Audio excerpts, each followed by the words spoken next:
that has my presentation on it? Yes? Okay. Welcome, everyone. Thank you so much for joining us today. This is the second session on clean water SRFs. The first one was covering the basics of how the program works. And the third one will be focused more on advocacy and planning. So thank you for joining us today. As I mentioned, while we get started, if you would like to introduce yourself in the chat, we always appreciate forming at least a little bit of virtual community, seeing where folks are coming from and who you are. So if you would like to do that, we encourage it.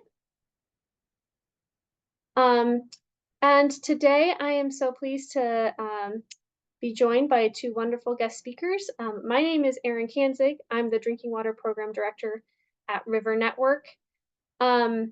And we're really happy to have Shannon Byers and Leah Mastropolo, both from American Rivers, joining us today. For decades, American Rivers has been a leader in protecting and restoring rivers throughout the country. Shannon is the Water Economic and Policy Associate Director, and as an economist, she makes sure that the environment is part of the equation in planning a sustainable future. And Leah heads American Rivers' clean water supply for the Mid-Atlantic region.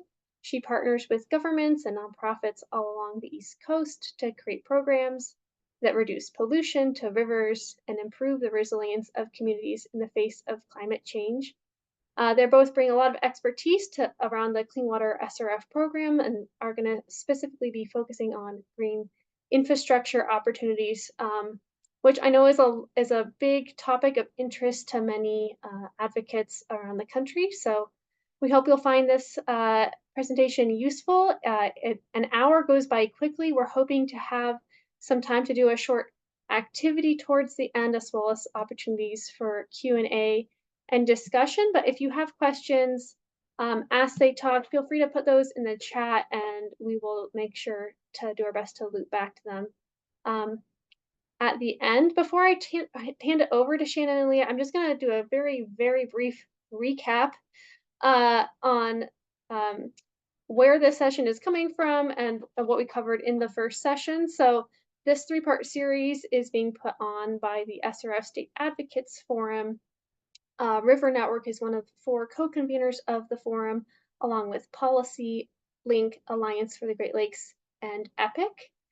And if you are interested in joining the forum, we will put the sign up link in the chat. There's over 200 folks now involved who are working on SRF advocacy across the country. And happy to answer more questions about that if you're curious. Last, on the 3rd of January, we had our first session on just the basics of what the Clean Water SRF program is. If you missed that and would like to watch the recording, that is now available, and we'll also drop that link in the chat. But we covered the basics of what kind of projects the program can fund. We talked about how most projects are funded through low interest loans. And then the reason why so many folks are now interested in the SRF program, which has existed for decades, is that the bipartisan infrastructure law, which was passed in 2021, infused a historic amount of funding into both the drinking water and clean water SRF programs. So there's a really big opportunity right now for states to take advantage of this extra funding. And yeah, I will turn it over to Leah and Shannon to take it from here. And as you want me to go from slide to slide, just let me know. Thanks. Sure, thanks. Get myself off mute. You can go ahead and click it over and I'll get it started. Thank you, Erin. Thank you all. I'm Shannon Byers, the economist with American Rivers, and I'm based in Grand Rapids. And we know at American Rivers, and I'm sure all of you as advocates and see many partners on the call, know that climate change is already affecting our water cycle through extreme fluctuations in temperatures and precipitation. It's increasing our flood risk, water scarcity, and accessibility, and infrastructure and ecological disruptions. Water quality is directly associated with public health outcomes. So investing in water infrastructure reduces pollutants to our water resources and prevents sewage in our streets. Also, while strengthening our ability to adapt and respond to climate threats. You can move the slide, Erin. So it's important that we bring nature back. Oh, it looks like. And then because of natural infrastructure or green infrastructure, many of you also know it as, mimics the natural water cycle to reduce those pollutants, recharge our groundwater supply. And it's one tool we have in alleviating the climate threats and strengthening resiliency, especially in communities that are disproportionately burdened by these climate change impacts. Natural infrastructure can also provide additional public benefits in reducing urban heat islands, improving air quality, protecting ecological and aquatic resources, and providing natural areas for play and creating local jobs. You can fast forward it, sorry. Here's some of those benefits now that provide across the community. Well, we also know that in the long term, natural infrastructure can reduce the overall pressure on existing infrastructure and costs for the future of cleaning water and protecting public health. But one of the most questions I get asked the most, I guess, is not necessarily on the benefits. I'm probably speaking to the choir. We know there's multiple benefits of natural infrastructure solutions, but it's what is the economic value of those? So you can flip it for me, Erin, if you don't mind. Well, there's many ways that green infrastructure provides economic value, right? And we can monetize and demonstrate what that value is. It provides benefits directly to property owners, whether that's a municipality or parks department, right? A public space or a private property owner, and provides a multiple co-benefits to a larger region and the broader public. And a lot of these values are being monetized. There's economists and researchers that have published studies and tools that demonstrate some of these values. And I've listed some here that are within those reports you can go take a look at and value them on your own. You can forward it for me, Erin. I've also provided a couple examples that we at American Rivers with partners have demonstrated the economic cost and benefit value of green infrastructure projects in communities. Here's an example out of Lancaster, Pennsylvania. Now, I will caveat that a lot of these are East Coast and Midwest and places where we do get a lot of rain. So those, to me, we can value based on the amount of volume that we're capturing out of these stormwater infrastructure systems. You can see in the chart here that we're valuing the savings from the municipal perspective and reducing the event of a combined sewer overflow of happening, recharging some groundwater, improving the overall stormwater quality in the community. And we put a sign, this isn't a public space, so we could put signage providing environmental education and fostering stewardship. And there's actually an educational benefit value that's associated with this. So in this project, you see that our benefits over the life cycle or life of the project, 50 years, nearly doubled. And we see that among many cases with green infrastructure. Oftentimes we say it's cost effective because we're valuing it over that whole life cycle cost compared to a gray infrastructure or pipes, right? And the value almost always comes out on the right side of green infrastructure, that the value is a whole lot higher in the end of that life cycle cost, including maintenance. And you can flip it to my next example and we'll pass it off to Leah. This was a case studies. We actually did a number of case studies in Detroit. This project was interesting because we were not only trying to demonstrate the value to the broader Detroit area and the public from implementing little curb cut gardens or small little rain side pocket gardens along streets, right, on private property. Some were on public, and this example was on private. So in Detroit, specifically, they have a stormwater utility fee. So by implementing this green infrastructure project on private property, the homeowner or property owner, it could be a faith-based place or even commercial business, can get a refund on that utility fee. So there's a private direct benefit to them and cost savings. And that's where you see that direct benefit to the private property owner. The public benefits, you see over there onto the left of all the different values that we assessed that provided a value from this one project.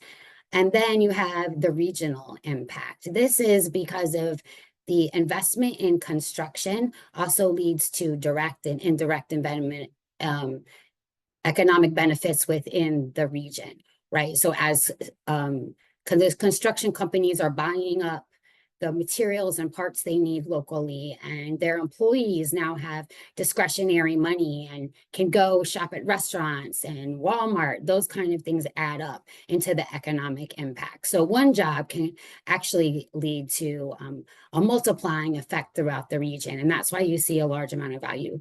So the total net value with the cost and those direct and indirect benefits you see over the life of the project are a lot higher for green infrastructure than they would be for just putting in pipes. And I didn't demonstrate the gray case study that we did side by side. So just wanted to bring that up before I pass it on to Leah, that's going to talk about how to fund these and why it's important to look at green infrastructure from a community investment standpoint and things that you can use through these tools and other reports to help demonstrate the case for the economic case, I should say, for investing in green infrastructure in your community. So thank you. Go ahead, Leah. Thanks, Shannon, for all that great background on some of the benefits that these types of projects can offer. And thanks, Aaron, also for the introduction and for hosting us today. I'm glad to be part of this presentation. So I'm Leah Mastropolo with American Rivers. I am calling in from Lenape land in the area that is now known as Philadelphia. I have a couple different case studies that I'm going to share with you all, and I'm also going to talk a little bit about some of the policies that can be useful in drawing more state revolving funding towards green projects.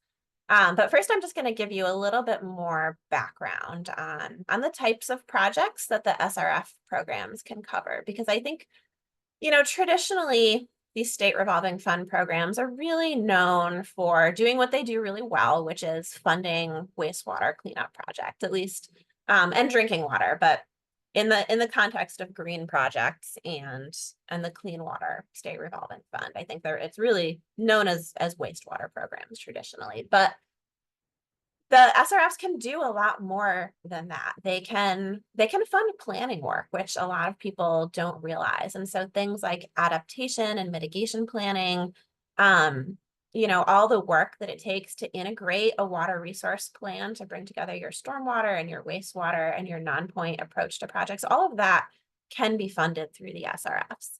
And even more broadly, within this idea of what a green project is, the definition of what you can fund through the SRFs is pretty broad and open to interpretation by the programs. And so that can mean, in the chart that I have here, we've got green stormwater infrastructure, which is sort of over to the side, to the left. This is the kind of stuff that we think of as more urban practices. So anything from that to really large scale sort of resource-based conservation work, like forest protection, forest management, and everything in between, really. So I'm going to get into some of the different programs in a little bit more detail, but I wanted to just frame sort of what can be covered. So if we could move to the next slide.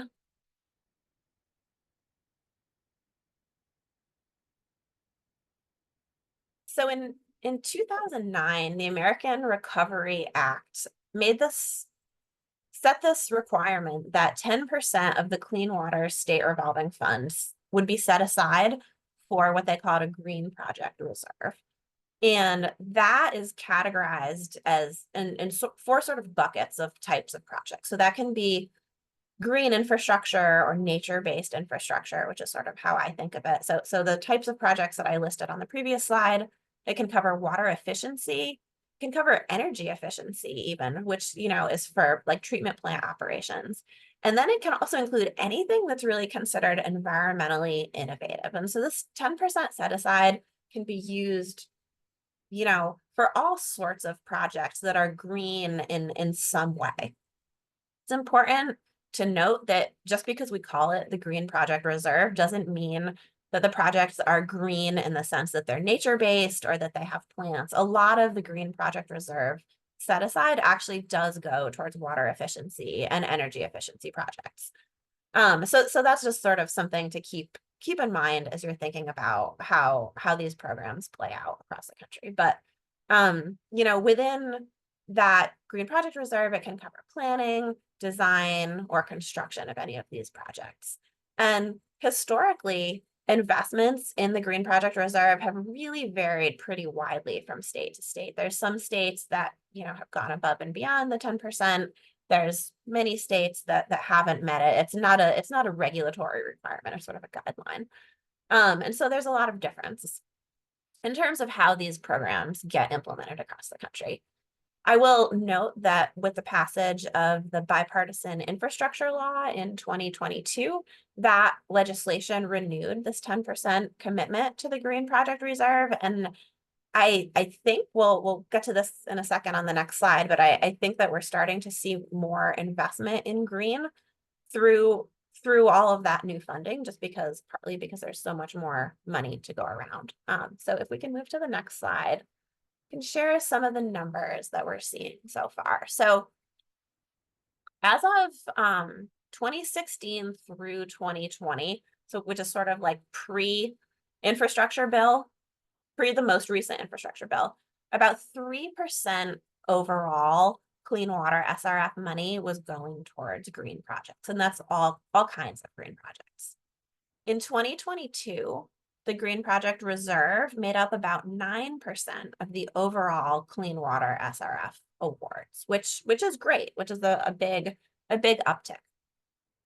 Within that, so the pie chart on the left that shows the 2022 Green Project Reserve shows you the breakdown across those 4 green project categories. And so nature-based infrastructure, which is really what we're talking about for the most part on this call, that made up 25% of that 9% that went to green projects. So this starts to give you a sense of exactly, you know, it's a small percentage overall that's going to these programs. Within that 25% nature-based category is the other pie chart on this slide, and that shows you that 36% of that, so the biggest chunk, went to the estuary programs, which I won't get into. Some of you may be familiar with estuary programs. A lot of that money can be made available as regrants. It can go directly into projects. A big chunk of that money went to what the SRFs define as green infrastructure, which is sort of like the, you know, urban rain gardens, infiltration, things like that. A big chunk, 27%, went to hydro modification or habitat restoration, which, at least where I am, that usually refers to stream restoration, floodplain restoration, things like that. And then there was a good chunk. There's 10% for forest 10% for forest conservation and just a little bit for silviculture. So that gives you a sense of just what the overall breakdown was in 2022. If we could go to the next slide, I'll talk a little bit about some of the policies.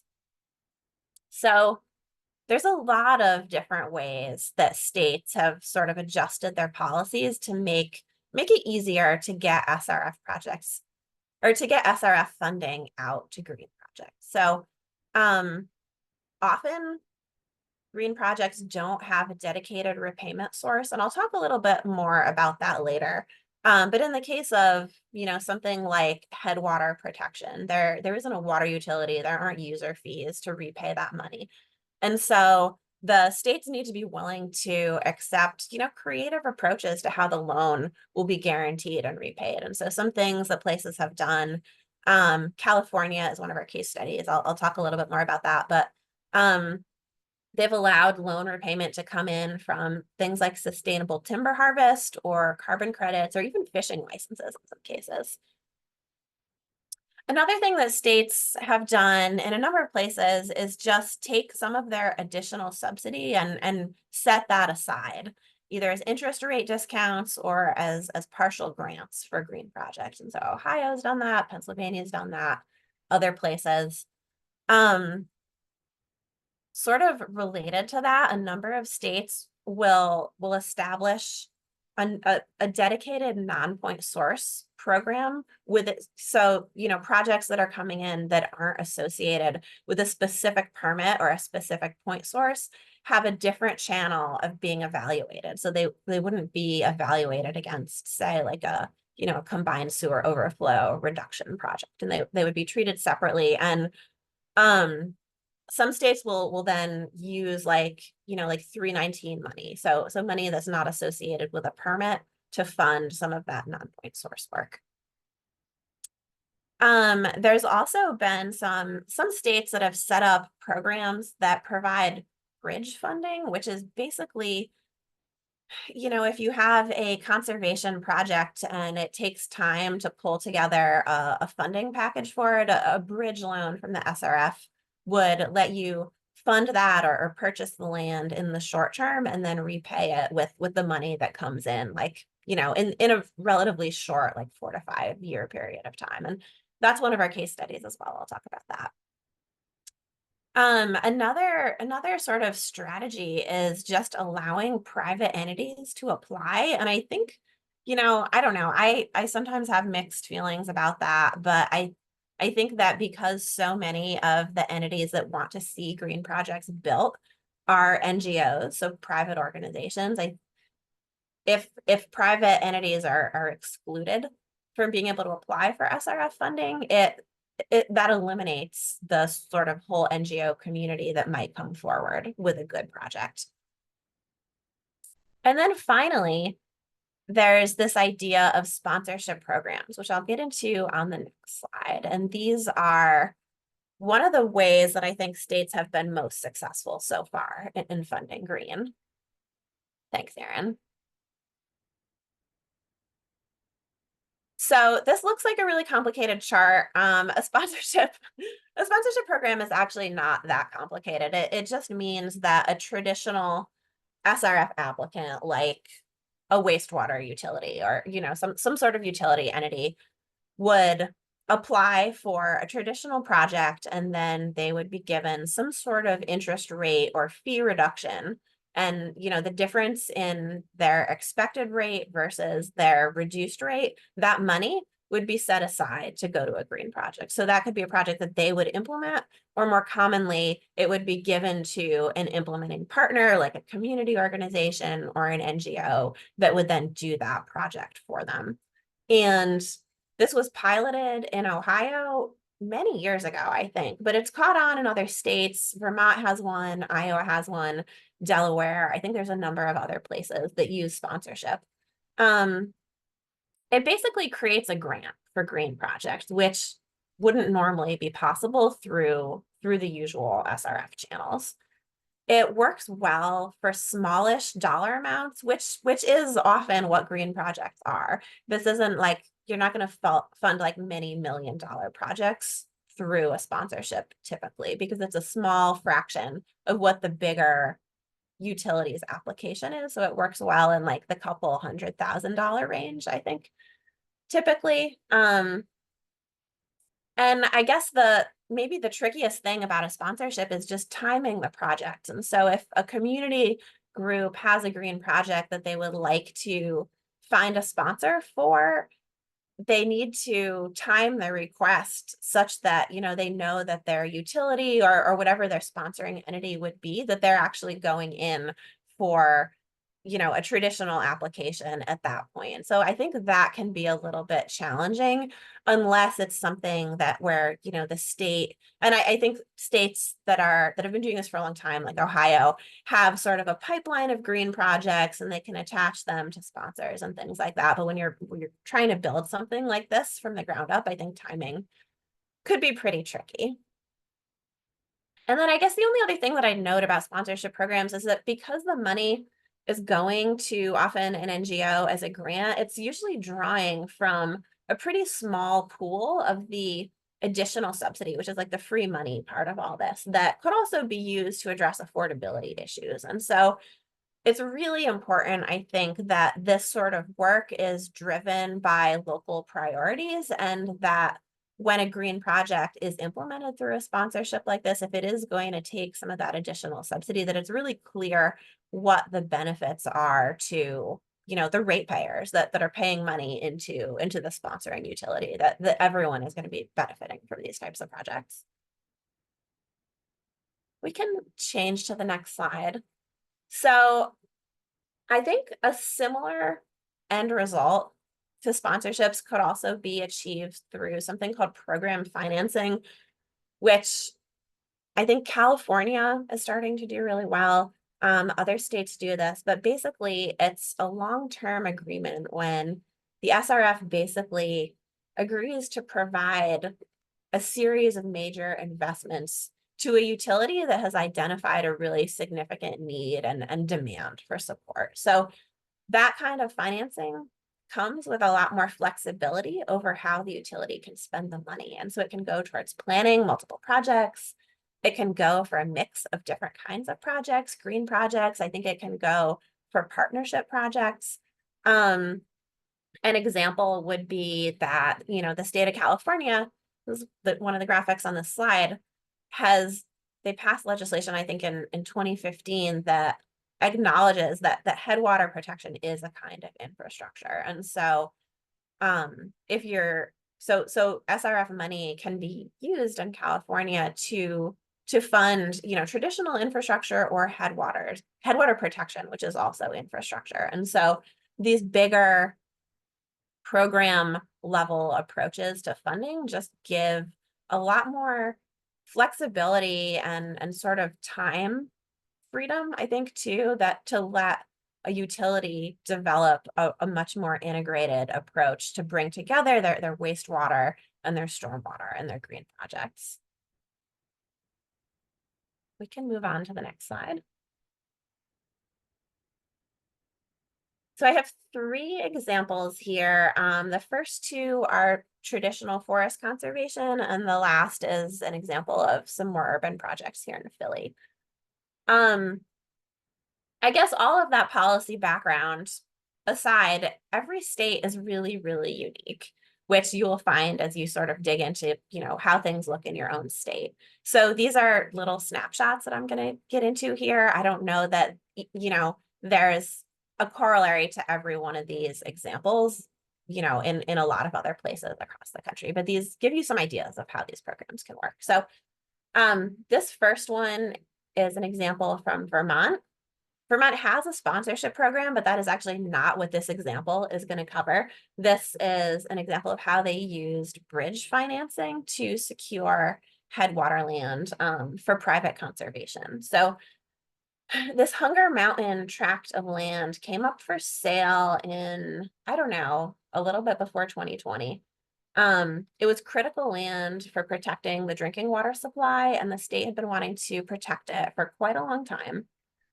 It wasn't possible to, when it came up for sale, it wasn't possible to get the funding to buy the land outright in the time frame that the owner needed. And so the Trust for Public Land secured a loan from the SRF program that allowed them to purchase the property with the loan funds. And then they repaid the loan later once they had assembled a sort of comprehensive funding and financing package for the project. And so it gave them the money to bridge over to the more secure, I guess, long-term funding and financing package.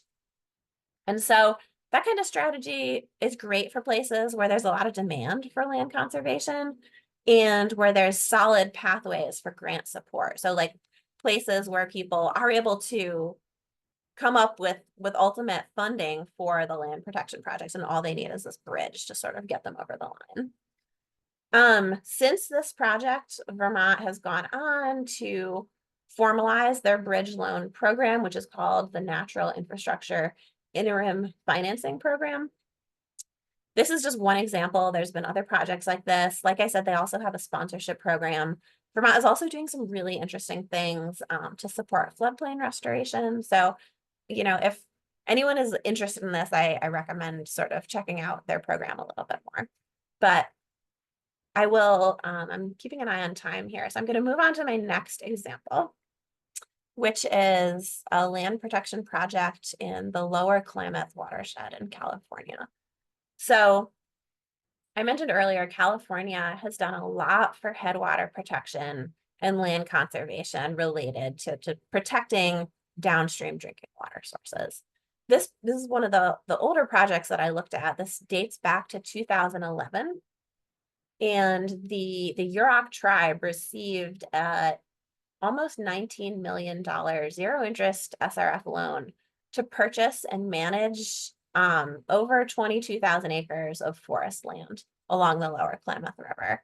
And the intent was to take on this land and to manage it sustainably, right?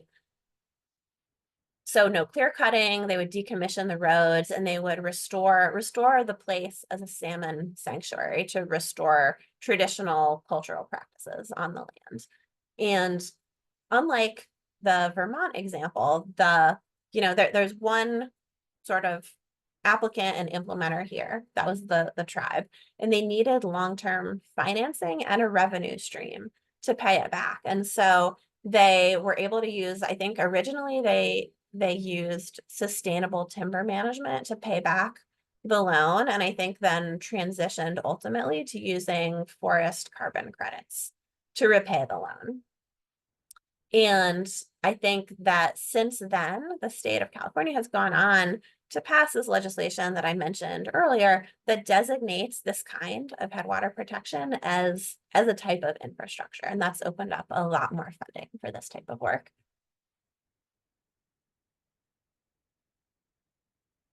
I'm sorry, my header here is a little bit drooped off, but so my third example is very different. This is much more urban type of natural infrastructure. This is Philadelphia, where I live. The Philadelphia Water Department just received $15.5 million to build 71 green stormwater infrastructure systems, throughout the city. So things like rain gardens and tree trenches and bump outs. And it's going to manage about 30 acres of drainage area.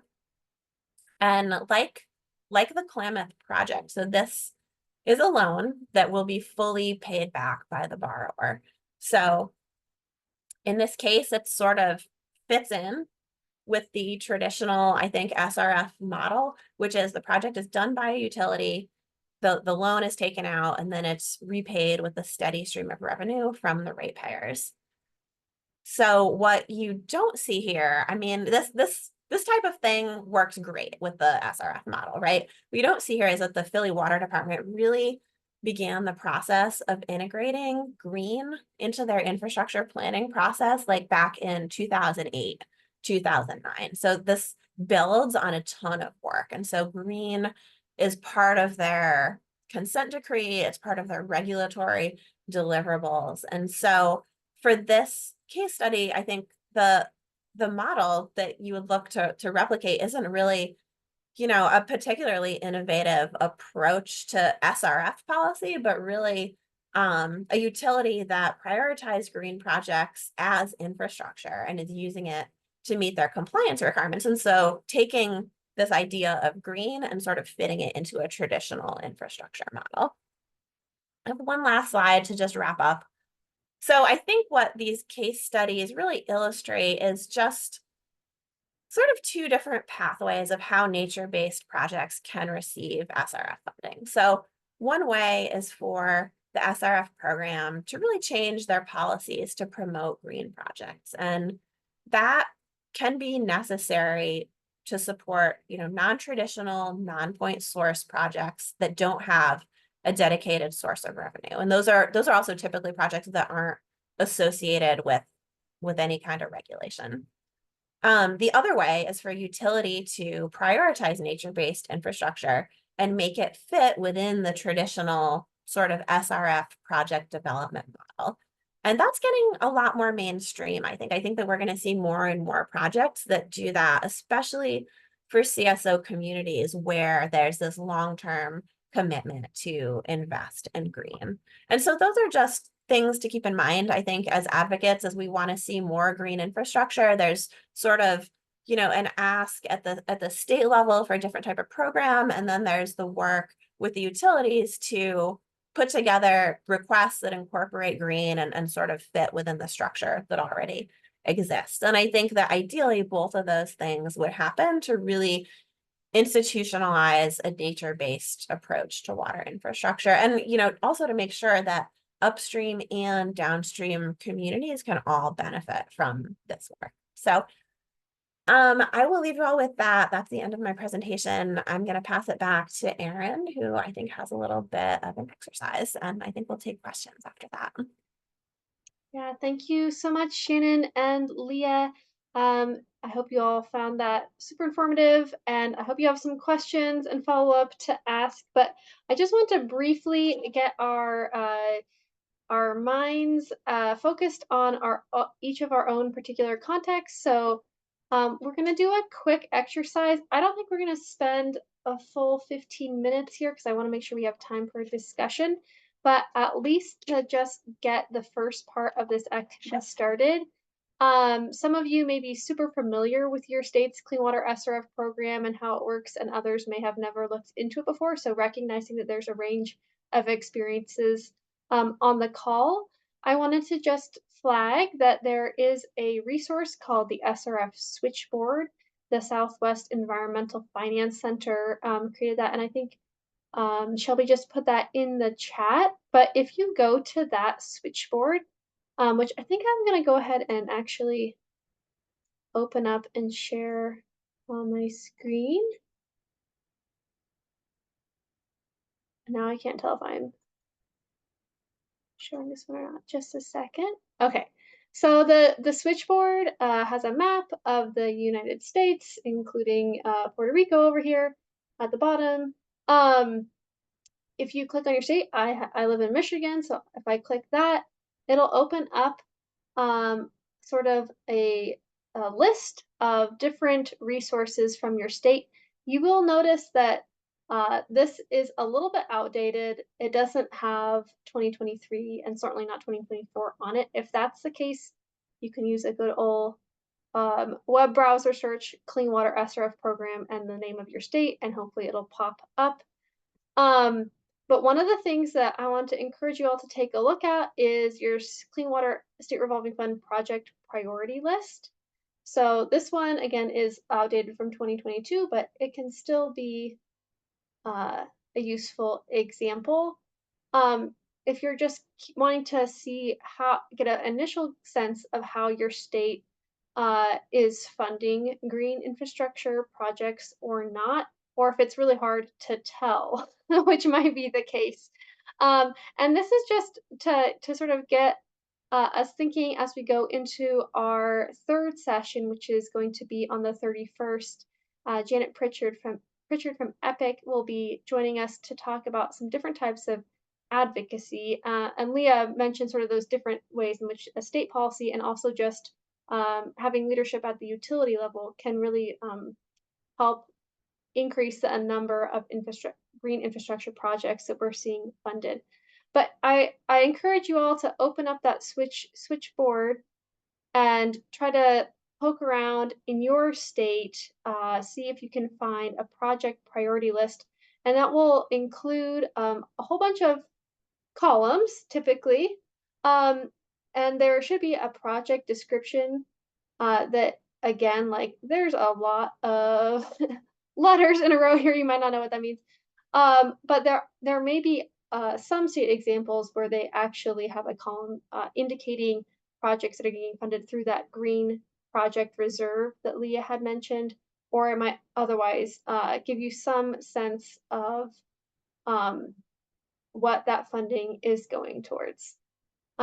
So again, I don't think that I'm going to go into this too much here, but if you all have questions about this or how to find information about your state's Clean Water SRF program, they're all a little bit different, and different states have different levels of accessibility or lack thereof.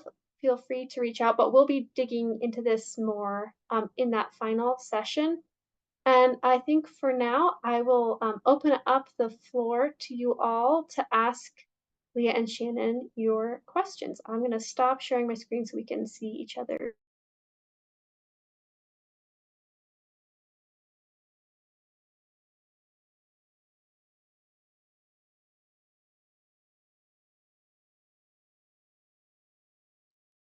And if you have a question you want to drop in the chat, or if you just want to raise your hand or come off mute, any one of those ways is fine with us.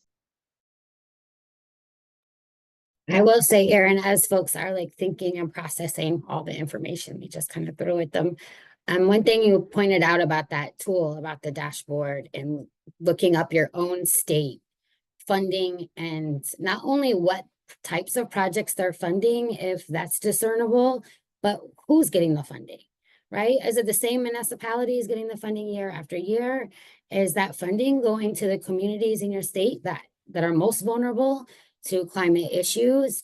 And then back to a good point that Erin brought up in the session going forward in advocacy is what's not there. Like, what aren't they saying? If you can't understand how those projects are being funded, then that's, something that you can bring up and advocate to your state, that you want transparency and clarity on who's getting funding and how things are, what types of projects are getting funded. So great point, Erin.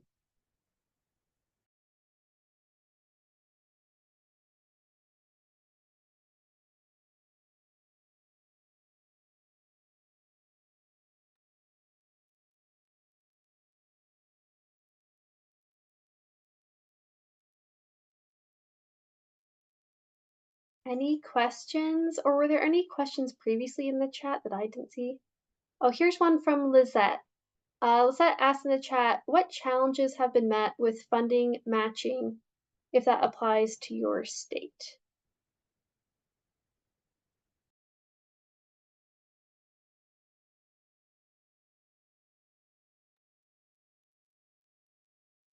I don't know, excuse me, that matching funds are typically a requirement for the SRF programs for applicants. I think at the state level, I think actually as I'm reading this question, I'm understanding it. I'm sorry.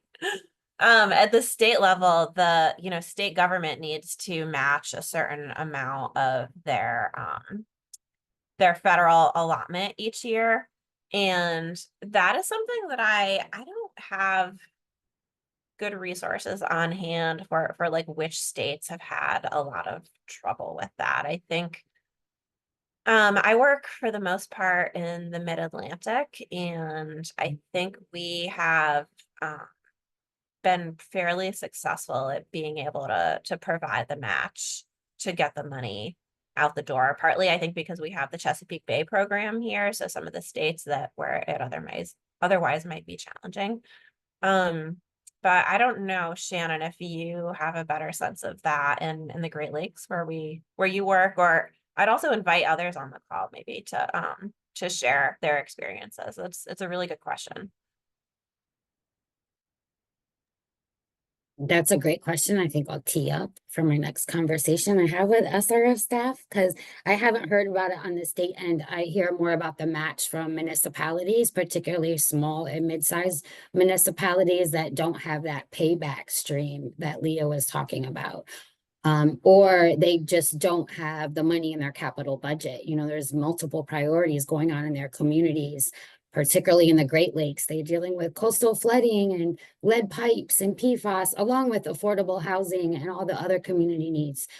So they just don't have money in their capital budget to set aside to meet their existing water challenges, let alone to provide a match to invest in funding for upgrades or updated water infrastructure. One thing that I've also been hearing, which isn't specifically related to matching, but the staffing levels that are required to get this newest infrastructure funding out the door, I think are really challenging to states. And I think like the evaluation and the analysis related to doing it right, consistent with Justice 40, I think that is a lot of work. And so that sort of like, people time commitment from the states, I think, is something that we're hearing that a lot of places are experiencing that right now. Do others on the call have thoughts on that in the states where you're working?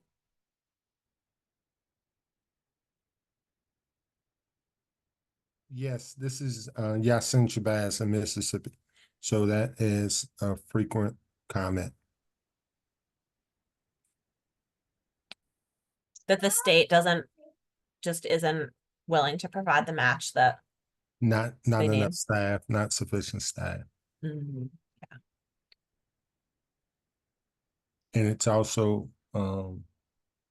met by, it's also a same recurring kind of comment from smaller utilities. And Leah, we've had the same challenges in Michigan. I know, Aaron, you showed that example. I'm sorry, this is Jenna Voss. I'm based in Michigan, Alliance for the Great Lakes.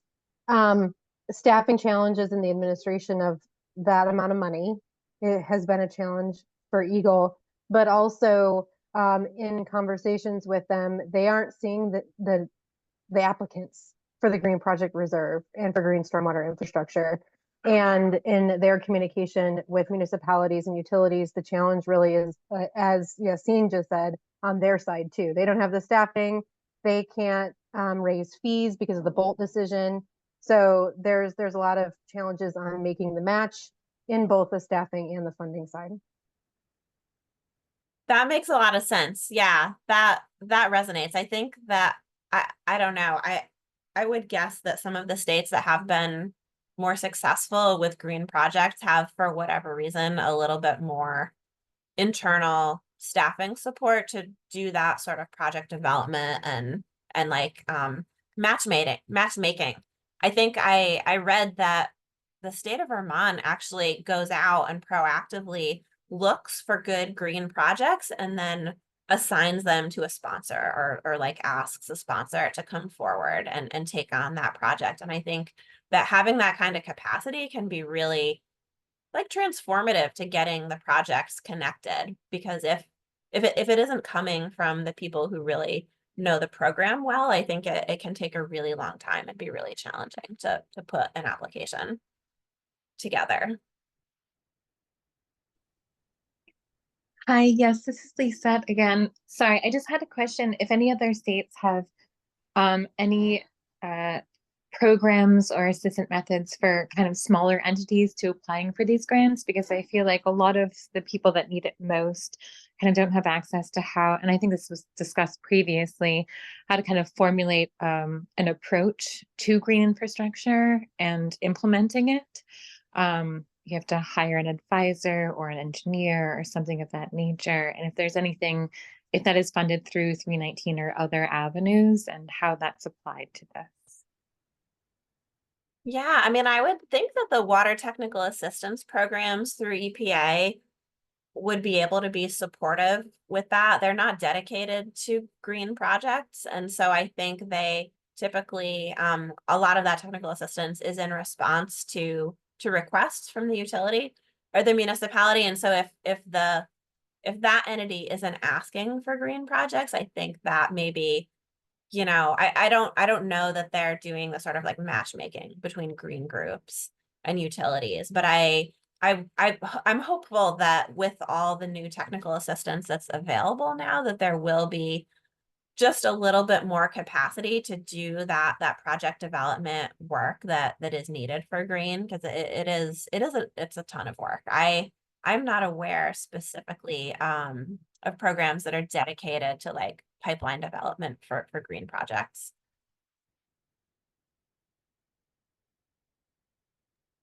I put an incorrect link first, but the second link should take you to the EPA's water TA page if you want to look up more information on that.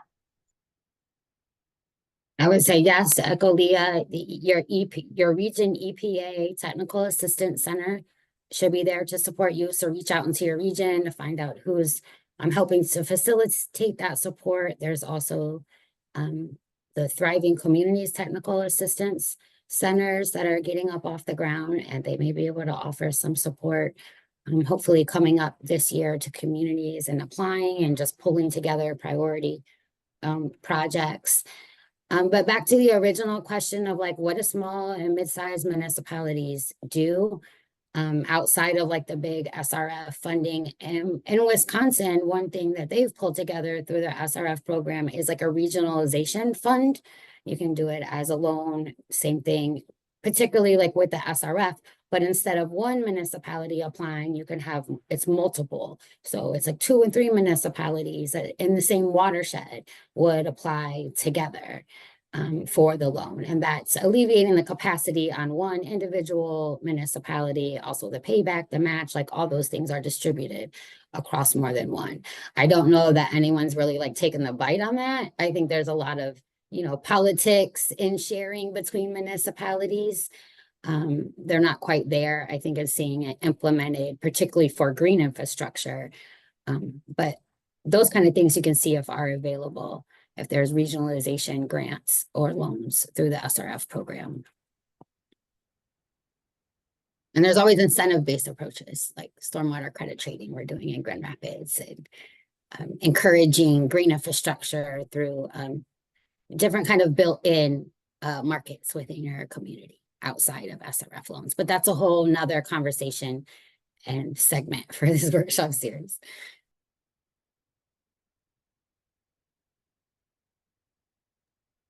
There's a question in the chat from Aaron Landis. Aaron, if you want to read it. Yeah, hey, Erin. Hey, I can also read it. Can you all hear me though? Yeah, okay. I'm using a different system than I normally do. But I wasn't sure what like the reporting requirements were in terms of like project outcomes. Like, so when we receive a grant a lot of times, and especially for green projects, a lot of times we're talking about what nutrients we're removing and stormwater captured. What does reporting look like for these, and what kind of long-term O&M is required as well? And sorry, hopefully I didn't miss that part. Sorry if I did. Yeah, no, I love that question. And I don't know that there's as much associated with like project outcomes as there would be on a grant typically. I think that a lot of times the types of projects that are funded by SRFs are regulatory driven projects. So they're, you know, often tied to like a CSO consent decree or something else, or, you know, an NPDES permit. And that would be where the long-term sort of performance metrics would live rather than in the funding. I do know that typically the SRF programs don't pay for O&M, which is tough, right? Because they're big projects. And so covering that O&M needs to be done, you know, through just the internal operational budget of whoever implements it. And so that's sort of another whole question and challenge. I will also say that just in my limited experience, like working on SRF projects, I think that there can be a lot of challenges like over the planning and design phase of the project. If you receive a loan to deliver like a certain amount of nutrient or sediment reduction with a project, and then you design it, and for some reason you're not able to meet those requirements. So, you know, like if the soils don't work the way you thought they would, and that can be challenging then, because those performance metrics, like at the point of construction, I think need to be met. So maybe not for the whole life of the project, but if you are awarded money to deliver, you know, a certain amount of pollution reduction, it does need to be designed and built to deliver that much. And that can be like a multi-year process to go from like the award to having a project in the ground. So I don't know if that answers your question at all.